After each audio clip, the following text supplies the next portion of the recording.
Hello friends, welcome back. तो आज जैसा कि मैंने आपको बता रखा था कि पहले हम ग्रामेटिकल पार्ट जो है उसको कंप्लीट करेंगे और फिर हम धीरे धीरे वोकैब के सेक्शन में जाएंगे और पैसेजेस को भी साथ में कंप्लीट करेंगे। तो आपका काम है कि जो मैं पढ़ा रहा हूँ उसको एज इट इज अच्छे से रिवाइज करना। देखिए क्या होता है ना कि मैंने देखा है जनरली कि लोग रिवाइज नहीं करते हैं and that is the reason that you forget everything in the class. You'll think that whatever I'm teaching you are getting it. You'll be easily able to understand everything. ठीक है, लेकिन आपको ऐसी फीलिंग आएगी कि आप सब कुछ जान गए, आप सब कुछ समझ गए, but over a period of time क्या होगा कि आप चीज़ों को भूलने लगोगे। And what is the only solution? इसका एक ही सोल्यूशन है, वो है कि आप क्लास खत्म जैसे हो, आप या तो सबसे अच्छी चीज़ होती है कि आप पेंसिल और मतलब कॉपी और पेन लेकर बैठे और उसमें आप नोट डाउन करें। इन केस अगर आप नोट डाउन नहीं भी करेंगे देन वील प्रोवाइड यू, जो है आपको पीडीएफ नोट्स प्रोवाइड करा दिए जाएंगे। But I think that it is better if you jot it down. आप अपने जो है हैंड राइटिंग लिखोगे तो that is better for you. आप स्क्रीनशॉट भी ले सकते हो, बट मैंने देखा है कि स्क्रीनशॉट फिर हम विजिट करते नहीं हैं, तो आप अपने कॉपी में लिखो, that is the best way. किसी भी अगर आप ऑनलाइन देखो दोस्तों, ऑनलाइन और ऑफलाइन में दो तरह की चीज़ें होती हैं। आपके पास कुछ एडवांटेजेस हैं, कुछ डिसएडवांटेजेस हैं। मैं आपको डिसएडवांटेजेस कुछ बता दे रहा हूँ, ठीक है। जैसे आपको ग्रुप में स्टूडेंट्स नहीं मिलेंगे तो आपको जो है आप जो है कॉम्प्लेसेंट हो सकते हो, मतलब आपको लग सकता है कि I know everything, but that's not the case because you are here in a competition. आपको कॉम्पिटिशन जो है आपको फेस करना है, then you don't know what the other person is up to, उसके बारे में आपको पता नहीं है। तो the best thing is that whatever you have to revise it multiple times, ठीक है। तो आपके पास लेकिन फायदे भी कुछ हैं, जैसे आप जितनी बार चाहो देख सकते हो, जो समझ में नहीं आया फिर से आप उसको देख के समझ सकते हो, आपके डाउट क्लियरिंग भी होंगे ही साथ में, प्लस आप जो है रोक रोक के नोट्स बना सकते हो, आप स्क्रीनशॉट ले सकते हो, इट्स अप टू यू। आपको पीडीएफ नोट्स भी मिल जाएंगे, लेकिन आई वुड सजेस्ट कि आप अपने से लिखो, खुद से नोट डाउन करो। At the same time I will tell you कि जो क्लास जब खत्म हो जाए तो प्लीज एक बार इसको रिवाइज कर लें और रात में सोने के टाइम एक बार रिवाइज कर ले। 2-3 रिवीजन आप कर लोगे फिर कभी नहीं भूलोगे। तो देखिए, तो ये हमारा फर्स्ट क्लास है इंग्लिश के लेक्चर में।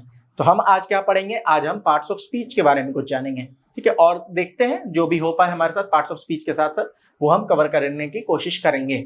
तो पार्ट्स ऑफ स्पीच के बारे में हमें आज चाहिए जानकारी, मैं आपको प्रोवाइड करूंगा। देखो दोस्तों, पार्ट्स ऑफ स्पीच जानने से पहले मैं आपको 2-3 चीजें बेसिक सी बता दूं, ठीक है। पहले आपको पता होगा कि देयर आर अल्फाबेट्स, ठीक है। अल्फाबेट का मतलब होता है वर्णमाला पूरा। If someone is saying that L is an alphabet, no, it is letter of the alphabet. Alphabet is the complete series A to Z, ठीक है। तो आपके जो लेटर्स ऑफ द अल्फाबेट हैं, ठीक है। अब क्या है कि वर्ड्स कैसे बनते हैं, पहले हम इसको समझते हैं। वर्ड्स ऐसे बनते हैं कि हम लेटर्स ऑफ द अल्फाबेट को कंबाइन करते हैं साथ में, एंड उसका कोई एक मीनिंग होना चाहिए, that it should have a meaning. आप कुछ भी बोल दो तो उसका कोई मतलब नहीं रह जाता है, that is not a word. So in order to be a word you have to make sure that the letters are combined in such a order that it sounds nice, at the same time it has a meaning, specific meaning. तो ये हो गया words, letters के combination से बना words. और sentence कैसे बनता है? सेम, वर्ड्स के कॉम्बिनेशन से सेंटेंस बनता है, बट ये इस तरह से अरेंज होने चाहिए वर्ड्स कि उसका एक कंप्लीट मीनिंग हो।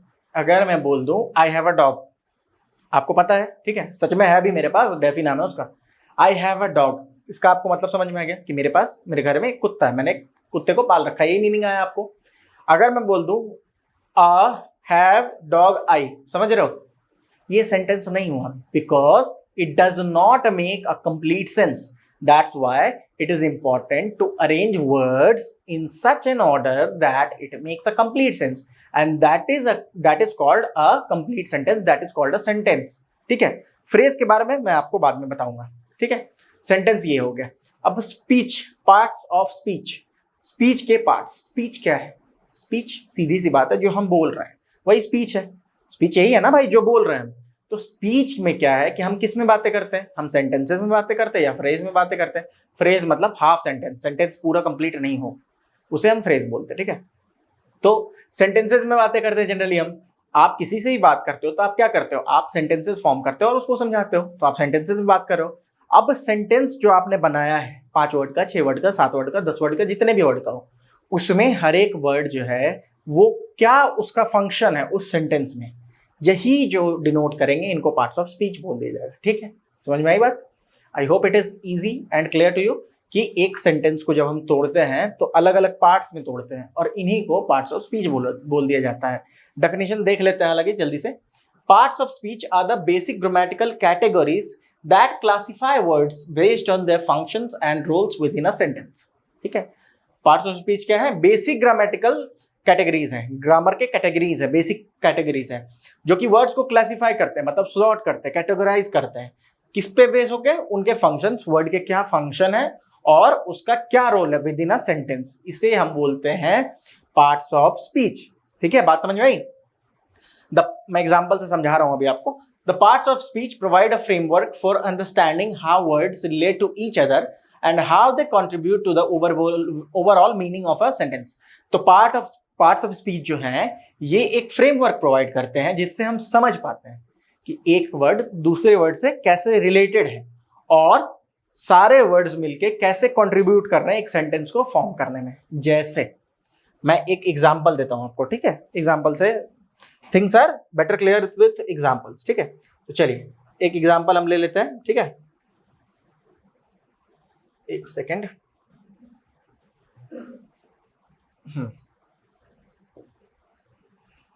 चलिए एक एग्जांपल लेते हैं। जैसे सपोज आई, ये एक वर्ड हो गया आई, मैं प्ले, प्ले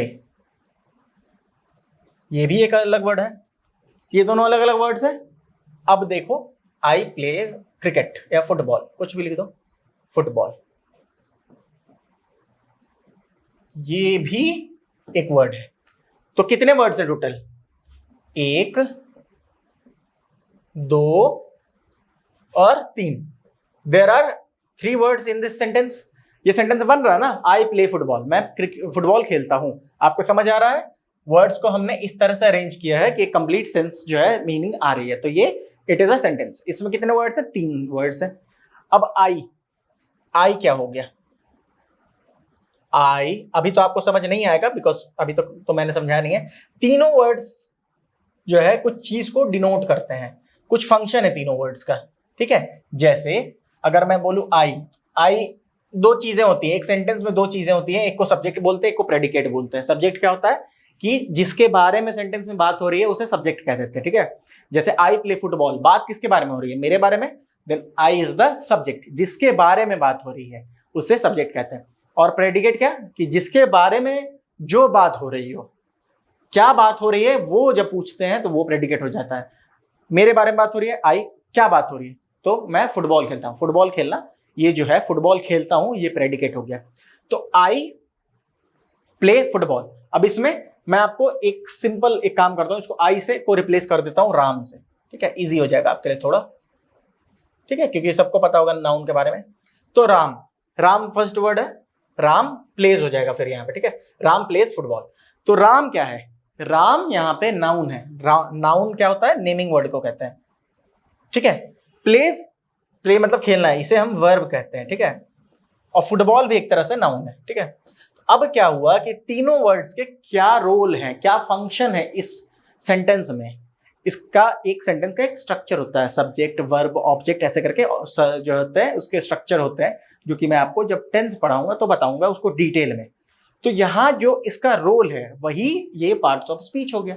जैसे राम क्या रोल प्ले कर रहा है? तो नाउन का, तो ये नाउन हो गया। तो नाउन क्या है? पार्ट्स ऑफ स्पीच है। उसी तरह प्ले क्या है? प्लेस क्या है? ये वर्ब का, वर्ब को डिनोट कर रहा है, तो ये वर्ब क्या हो गया? ये पार्ट्स ऑफ स्पीच हो गया।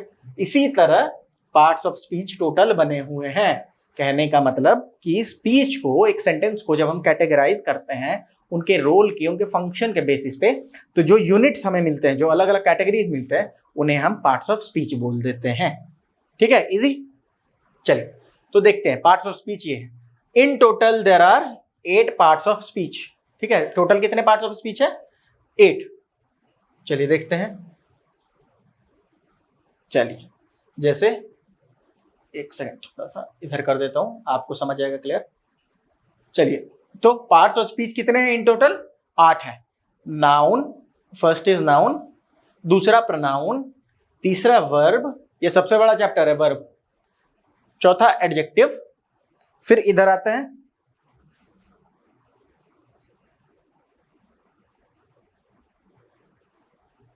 ठीक है, फिर है adverb, prepositions, conjunctions and interjections. तो ये टाइप या पार्ट्स ऑफ स्पीच हैं। पार्ट्स ऑफ स्पीच यही 8 हैं, noun, pronoun, verb, adjective, adverb, preposition, conjunction, interjection. ठीक है, आपका ये 8 पार्ट्स ऑफ स्पीच है। हमारे सिलेबस में जो है एक क्वेश्चन 2023 में आ चुका है पहले भी, कि आपको आइडेंटिफाई करने को देते हैं कि जैसे राम प्लेज फुटबॉल, इसमें प्लेज क्या है, which parts of speech is plays. तो ये हो गया वर्ब, ये आपको आइडेंटिफाई करना है। एंड आप आइडेंटिफाई कब कर पाओगे, when you are well acquainted with all the parts of speech, जब आपको पता हो कि ये जो है वर्ब है, ये नाउन है, प्रोनाउन ये होता है, ऐसे एडजेक्टिव काम करता है, तो ये चीजें आपको पता होनी चाहिए।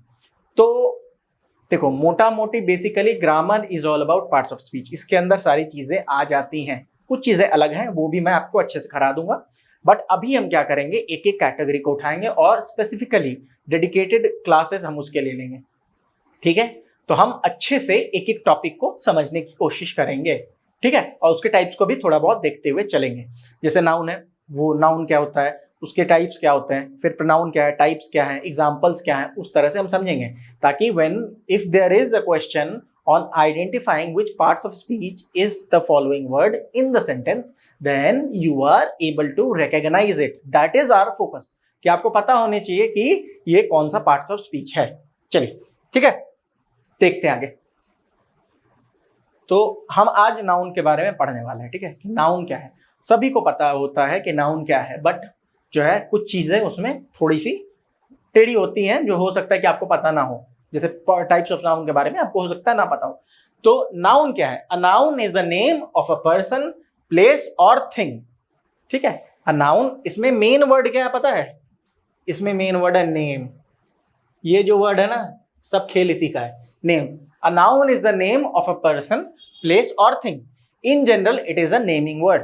What is noun, noun is a naming word. जैसे एग्जाम्पल लेते हैं हम, एग्जाम्पल, राम नाम है, श्याम नाम है ना, किट्टू,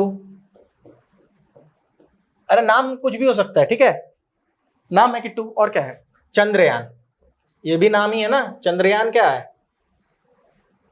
अभी तो फेमस भी है चंद्रयान, ये भी नाम है। तो दीज आर ऑल नाउन, कुछ भी हो सकता है। जैसे अगर मैं ये बोल दूं कि जैसे ये तो पर्सन के हो गए, प्लेस के जैसे देख लेते हैं, Agra,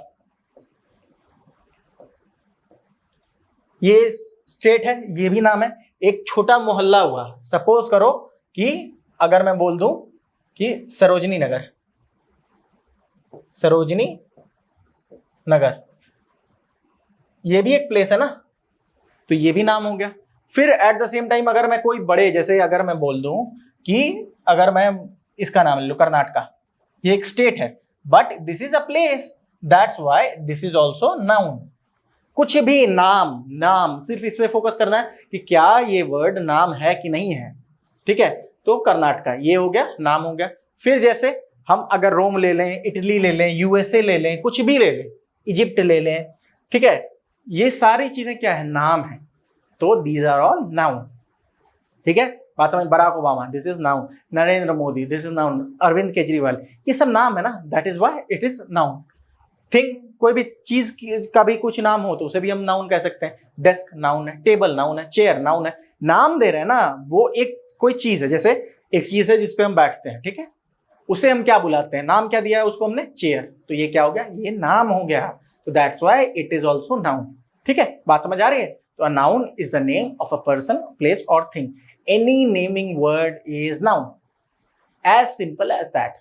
any naming word is noun. ठीक है, बात समझ आ रही है, मेरे साथ बोलिए, any naming word is noun. बात समझ आ रही है ना।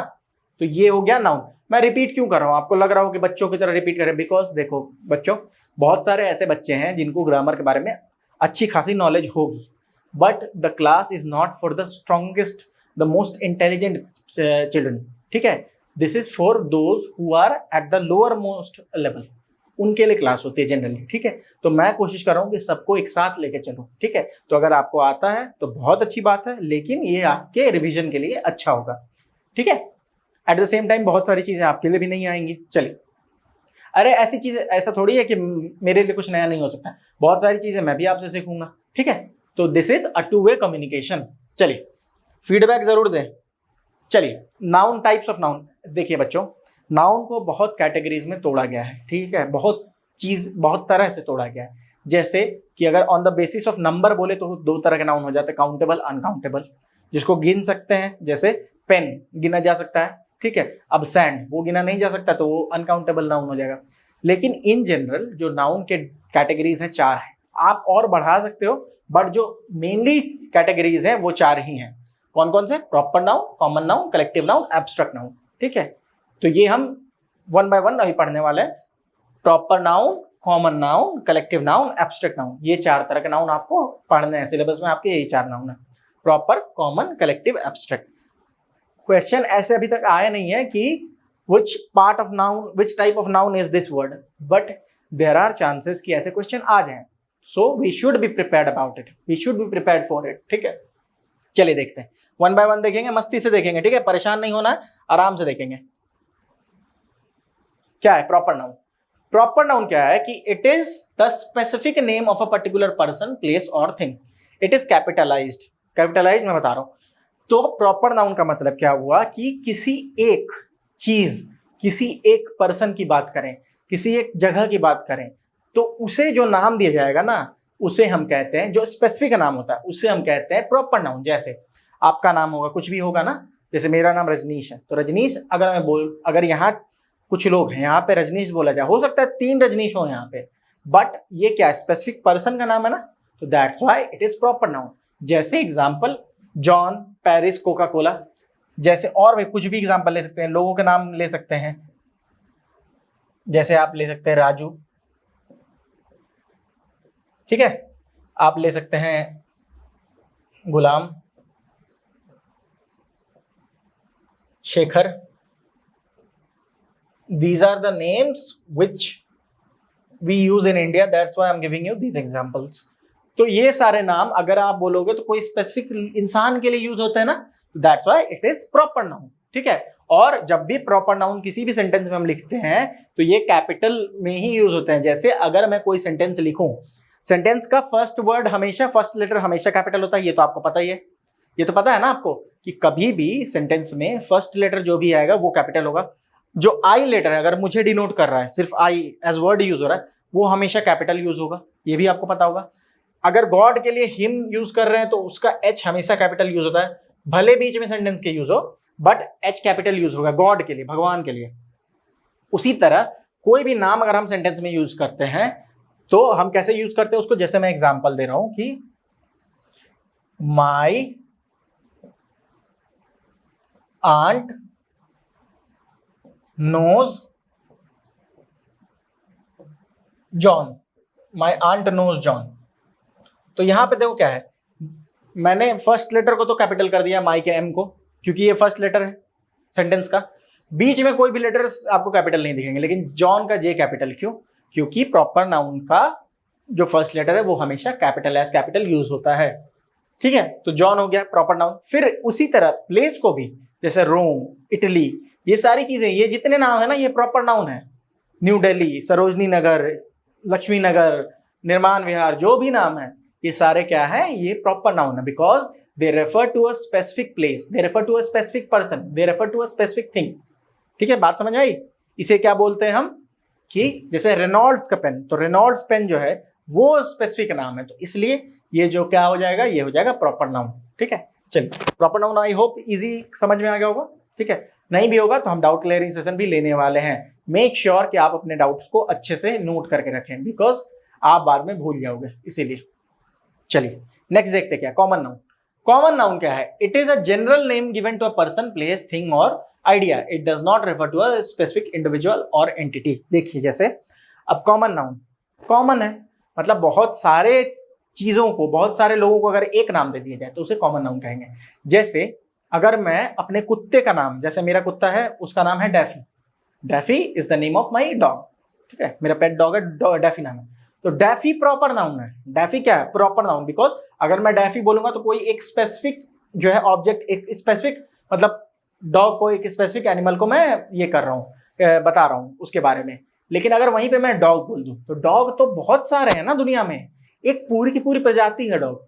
तो ये हो गया कॉमन नाउन, जो कि कोई स्पेसिफिक चीज को डिनोट ना करता हो, ठीक है, उसे हम बोल देते हैं कॉमन नाउन। बात समझ आई?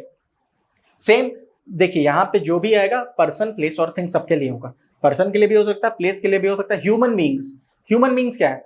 जैसे रजनीश बोल रहे हो तो आप मुझे डिनोट कर रहे हो, तो ये तो प्रॉपर नाउन हो गया रजनीश। लेकिन ह्यूमन बींग्स बोल रहे हो तो मुझे बोल रहे हो कि सबको बोल रहे हो? सबके बारे में बात हो रही है ना, ठीक है, वी आर ह्यूमन। तो जब सबके बारे में बात हो रही है तो ये कॉमन नाउन हो गया, ठीक है, बात समझ आई? जैसे डॉग, सिटी, बुक। अब मैंने अगर न्यू दिल्ली बोल दिया तो दिस इज प्रॉपर नाउन। मैंने बोल दिया कैपिटल सिटी, तो सिटी क्या है? सिटी बहुत सारे हैं, एक कॉमन एक चीज को नाम दिया गया सिटी, मतलब इसको बोलेंगे इसलिए कॉमन नाउन बोल देंगे, ठीक है, बात समझ आई? बुक, बहुत सारे बुक्स हैं। हम जब पेजेस को एक जगह कंपाइल करके रखते हैं उसे हम क्या नाम देते हैं? बुक दे देते हैं नाम। तो ये बुक तो कोई स्पेसिफिक नाम नहीं है ना किसी कॉमन चीज के लिए।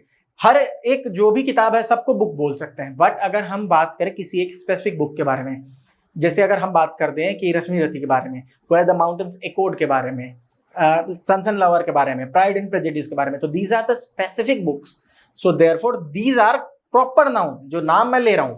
अगर मैं बात करूं विलियम शेक्सपियर की, जैसे हैमलेट की बात करूं, तो Hamlet is proper noun because Hamlet refers to a specific book. और अगर मैं बोलूं बुक्स ऑफ विलियम शेक्सपियर, तो ये बुक क्या है? Common noun, because book denotes multiple things, ठीक है, इसीलिए ये हो गए कॉमन नाउन। अब आते हैं नेक्स्ट, कलेक्टिव नाउन। अब कलेक्टिव नाउन क्या है? Collective noun refers to, generally क्या होता है कि हमने कॉमन नाउन जैसे देखा ना, कॉमन नाउन में क्या होता है कि एक पूरी की पूरी स्पीशीज को एक नाम देते हैं। यहां एक ग्रुप को कोई नाम अगर दे दें तो उसे हम कलेक्टिव नाउन कहेंगे। कॉमन नाउन सबसे बड़ा टर्म है, उसके अंतर्गत बहुत सारी चीजें आती है। डॉग का मतलब यहाँ का भी डॉग, अमेरिका का भी डॉग, हर जगह के डॉग्स को बोल दिया हमने। यहाँ पे एक ग्रुप ऑफ पीपल को या किसी को नाम जो दे देते हैं ना, उसे हम कहते हैं कलेक्टिव नाउन। जैसे क्रिकेट टीम में कितने प्लेयर्स होते हैं? 11 होते हैं ना, तो उन्हें हम क्या बोलते हैं? अ टीम ऑफ प्लेयर्स, ठीक है, अ टीम ऑफ प्लेयर्स हमने बोला। अगर हम सिर्फ प्लेयर बोल दें, मतलब players of the Indian cricket team, ये जैसे हमने बोल दिया, तो यहाँ पे टीम क्या हो गया? एक स्पेसिफिक इंडिया के बारे में, इंडिया क्या है? इंडिया स्पेसिफिक नाम ले रहा हूँ तो ये प्रॉपर नाउन है, ठीक है। यहाँ पे टीम क्या हो गया? एक ग्रुप ऑफ पीपल के बारे में बात हो रही है। तो जहां भी group of people, group of animals, group of place, group of thing के बारे में नाम बात आए तो उसे हम क्या बोल देते हैं? उसे हम कलेक्टिव नाउन बोल देते हैं। जैसे a team of player, family of, जो है फैमिली जैसे है, फैमिली में क्या है? कुछ लोग होते हैं ना, तो ये कलेक्टिव जो है, कलेक्टिव वर्ड को देखो, कलेक्टिव नाउन। तो यहाँ पे कुछ लोग हैं, कुछ एक ग्रुप ऑफ पीपल है जिसको हमने एक नाम दे दिया। जैसे आपको कलेक्टिव नाउन्स बहुत सारे याद भी करने पड़ सकते हैं। जैसे हम बोलते हैं लायन के लिए क्या यूज करते हैं? अ प्राइड ऑफ लायंस, ये हो गया collective noun, a pride of Lions. ये देखो, ये अलग वर्ड है ना, एक ग्रुप ऑफ लायंस के बारे में बात हो रही है, ठीक है, लेकिन उसको हम प्राइड बोलते हैं। जैसे और अगर ले ले हम, तो मॉब हो गया, कॉन्ग्रेगेशन हो गया, ये सारी चीजें वो आ जाती हैं किसके अंतर्गत? वो आ जाती हैं आपके क्या बोलते हैं, कलेक्टिव नाउन के अंतर्गत आ जाती हैं, ठीक है, समझ में आ रही है बात? अ प्राइड ऑफ लायंस हो गया, अ स्वॉर्म ऑफ बीज,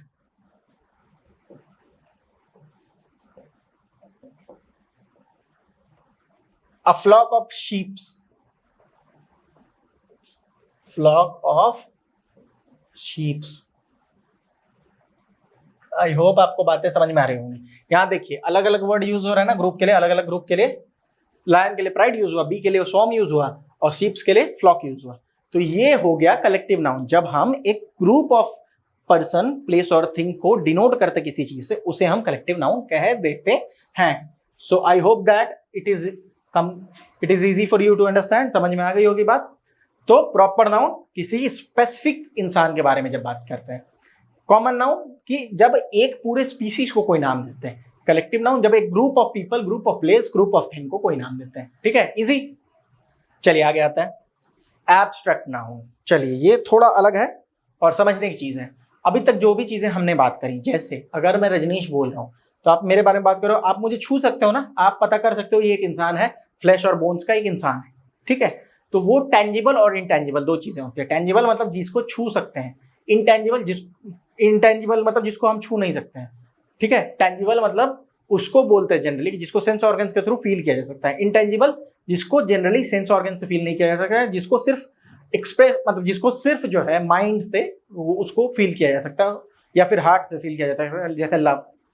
हालांकि माइंड से वो भी फील होता है, लेकिन कहते हैं ना हार्ट से, तो उसे हम बोल देते हैं एब्स्ट्रैक्ट। एब्स्ट्रैक्ट का मतलब ही होता है कोई ऐसी चीज जो कि टेंजिबल फॉर्म में ना हो, जिसे हम छू ना सकें, ठीक है। जैसे अगर हम बोलते हैं कि these are abstract things, show me concrete proof, मतलब कुछ ऐसा दिखाओ जो कि मुझे समझ आ रहा हो, जिससे मैं समझ सकूं अपने सेंस ऑर्गन से।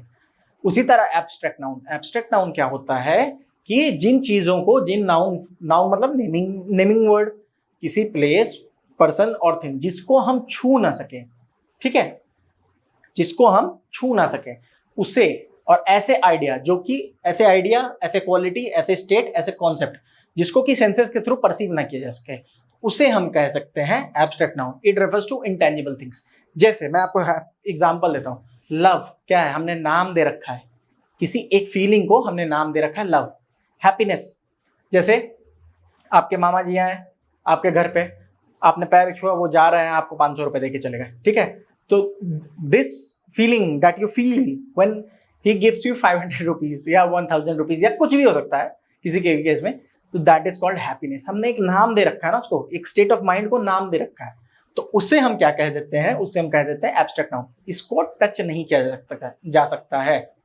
लव, हैप्पीनेस, डेमोक्रेसी, बहुत सारे और आप ले सकते हो, ऑनेस्टी, डिसऑनेस्टी, ये सारे वर्ड्स क्या हो जाएंगे, एब्स्ट्रैक्ट नाउन के अंदर आ जाएंगे। चलो एक मजे की बात बताऊं, हैप्पीनेस क्या होती है, अगर आप इसके ऊपर ध्यान से सोचो ना, मैं अगर अभी आपको बोल दूं कि व्हाट इज हैप्पीनेस, आप डिफाइन नहीं कर पाओगे। व्हाट इज लव, लव तो खैर कोई भी डिफाइन नहीं कर पाया आज तक, कोशिश ही करते रहे हैं लोग, बड़े बड़े शायर भी कोशिश करते रहे हैं। दिले नादा तुझे हुआ क्या, बता इस मर्ज की दवा क्या है, तो वो तो कोशिश तो लोग करते रहे, लव को आज तक डिफाइन एक तरह से नहीं कर पाए हैं। हैप्पीनेस को हम थोड़े बहुत कोशिश करके समझ सकते हैं। हैप्पीनेस को हम एक तरह से ये बोल सकते हैं, आप अगर ध्यान दो मेरी बात पे, कि इट इज सब्जेक्टिव वेलबींग। चलिए इस चीज को देखते हैं, कोर्स में आपके नहीं है, सिर्फ आपके लाइफ के लिए आपको मैं बता रहा हूं, ठीक है। इट इज, अगर मैं ऐसा लिख दूं, it is subjective wellbeing. Subjective wellbeing, subjective मतलब हुआ हर इंसान के लिए जो बदलता है, ऑब्जेक्टिव मतलब जो हर जगह पे एक ही रहता है। सब्जेक्टिव मतलब जैसे मेरे लिए मेरा वेलबींग कुछ और हो सकता है, जैसे मुझे बुक्स रीड करने में मजा आता है, तो अगर मैं बुक रीडिंग कर रहा हूं तो दैट इज मेरे लिए, वो मेरा हैप्पीनेस है, वो मेरे वेलबींग का, मैं अपने इन्वायरमेंट के साथ अलाइंड हूँ, मैं बुक पढ़ रहा हूँ, मुझे मजा आ रहा है, तो that is happiness for me. बहुत सारे लोग ऐसे हो सकते हैं जिन्हें बुक पढ़ने में मजा नहीं आता, जिन्हें गेम खेलने में मजा आता है, तो that is happiness for them. तो happiness is not a single concept, ऐसा नहीं है कि एक सिंगल कॉन्सेप्ट है, it is different for different people, ठीक है। लव, उसकी भी डिग्री दूसरे लोगों के लिए अलग होती है। तो एब्स्ट्रैक्ट नाउन के बारे में हमने क्या बात करी कि these are nouns which you can not touch, which you can not perceive through senses, ठीक है। इसे बोलते हैं हम क्या, जो सेंस ऑर्गन्स हैं। अब आप माइंड जो है, जो सेंस ऑर्गन्स 5 कौन कौन से आते हैं, टंग, ठीक है, ईयर, नोज, स्किन, ये सब आते हैं ना आपके, आईज, तो ये 5 ऑर्गन के द्वारा जिसको आप नहीं फील कर सकते उसे हम बोलते हैं एब्स्ट्रैक्ट नाउन। बाकी माइंड है तो वो भी सेंस ऑर्गन ही एक तरह से, बट ये अलग है, तो इसके थ्रू जिसे फील किया जा सकता है या हार्ट के थ्रू जिसे फील करते हैं वो है क्या, हैप्पीनेस। आप कोई इंसान है, उसको देख के आप थोड़ी बोलो कि अच्छा ये तो ऑनेस्ट है, 5 किलो ऑनेस्टी इसके चेहरे पे मतलब दिख रही है, ऐसा नहीं होता है। This is a feeling that we feel किसी के बारे में, ठीक है। डिसऑनेस्टी भी वैसी ही चीज है, फ्रेंडशिप वैसी ही चीज है, तो these are all abstract noun. चलिए जल्दी से रिवाइज करेंगे। सबसे पहले हमने करा प्रॉपर नाउन, सबसे पहले हमने क्या करा, पहले करा नाउन। नाउन क्या है, it is the name of a place, person और thing, any naming word is noun. Ram, Shyam, Sita, Gita सब नाउन है, इटली, रोम। तो पहला प्रॉपर नाउन पढ़ा हमने, दूसरा कौन सा पढ़ा, कॉमन नाउन, तीसरा हमने पढ़ा कलेक्टिव नाउन, COLL लिख दे रहा हूँ, और चौथा पढ़ा हमने एब्स्ट्रैक्ट नाउन। ठीक है, डिनोट कर रहा हूँ इसी इससे। प्रॉपर नाउन के एग्जांपल्स हमने क्या देखे, राम, कुछ और भी लेते हैं, डेविड बेकहम का नाम ले लेते हैं, डेविड, कुरान, गीता, ये जितनी भी चीजें हैं, बाइबल, ये नाम है ना, एक बुक को दी गई है, तो that is why this is proper noun. Quran एक बुक है, गीता एक बुक है, तो बुक अलग, बुक कॉमन नाउन आ गया, लेकिन ये जो बुक स्पेसिफिक बुक की बात करें वो प्रॉपर नाउन आ जाएगा। सिमिलरली कॉमन नाउन यही मैंने जो बताया, बुक, डॉग, कैट, बहुत लोग कैट को ही पालते, कैट वीडियोस देखोगे मजा आ जाएगा।